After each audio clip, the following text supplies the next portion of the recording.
কেমন আছেন আপনারা? আশা করি সবাই ভালো আছেন। আজকে আমরা তৈরি করব তিলের পিঠা। Stay with us. Cooking recipes by Ayman. এর জন্য আমাদের লাগবে ভেজা চালের গুঁড়ি। আমরা 3 কাপ ভেজা চালের গুঁড়ি নিয়েছি। এর সাথে আরও লাগবে খেজুরের গুড়। আমরা খেজুরের গুড় নিয়েছি, খেজুরের গুড় কুড়িয়ে পেস্ট করে নিয়েছি। আপনারা ইচ্ছে করলে অন্য যে কোনো গুড় নিতে পারেন, তবে ঝোলা গুড় মানে পাতলা গুড়টা না নিলেই ভালো। আর লাগবে তিল। প্রথমে আমরা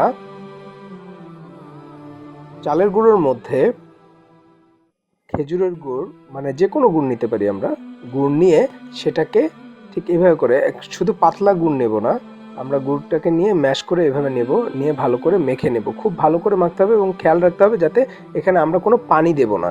আমরা মাখতে থাকলে এটা বেশ এরকম আঠালো হয়ে যাবে এবং ঠিক এরকম হয়ে যাবে দেখতে। গুড়টা এবং চালের গুঁড়োটা একসাথে খুব ভালোভাবে মিশে যাবে। এটা হয়ে গেলে আমরা একটা ফ্রাই প্যানে তেল নিয়ে তেল গরম করে নিব এবং তারপরে একটা প্লেট নেব। প্লেটে তিলগুলো ঠিক এইভাবে করে ছড়িয়ে নেব। ছড়িয়ে নেওয়ার পর তারপর আমরা আমাদের যে মিক্সচারটা রয়েছে গুড় এবং চালের গুঁড়োর, সেটা এইভাবে নিয়ে হাতে এভাবে গোল করে সেটাকে এভাবে করে তিলগুলোকে আমরা লাগিয়ে নেব। লাগিয়ে নিয়ে আমরা ফ্রাই প্যানে যে ডুবো তেল নিয়ে তেলটা গরম করে রেখেছি, সেই তেলের মধ্যে এটাকে ছেড়ে দেব। ছেড়ে দিয়ে ভাজতে হবে। এভাবে করে আমরা গোল গোল করে পিঠাগুলো তৈরি করে নেব। তিল লাগাবো দুদিক দিয়ে, লাগিয়ে তারপরে আমরা এটা তেলে ভেজে নেব। আমরা খেজুরের গুড় নিয়েছি, কেউ আখের গুড় নিয়েও করতে পারেন, সেক্ষেত্রে টেস্টটা হয়তো একটু ডিফারেন্ট হবে। তো আমরা তেলের মধ্যে ঠিক ডুবো তেলে এইভাবে করে ছেড়ে দেব। ছেড়ে দিয়ে এটাকে ভেজে নিতে হবে। ভাজার সময় আমরা সবসময় খেয়াল রাখবো যাতে কোনো পাশ বেশি পুড়ে না যায়, এক ইভেনলি ভাজতে হবে। আর সেই জন্য আমরা একটা কিছুক্ষণ ভাজার পর সবগুলোকে উল্টে দেব। উল্টে দিয়ে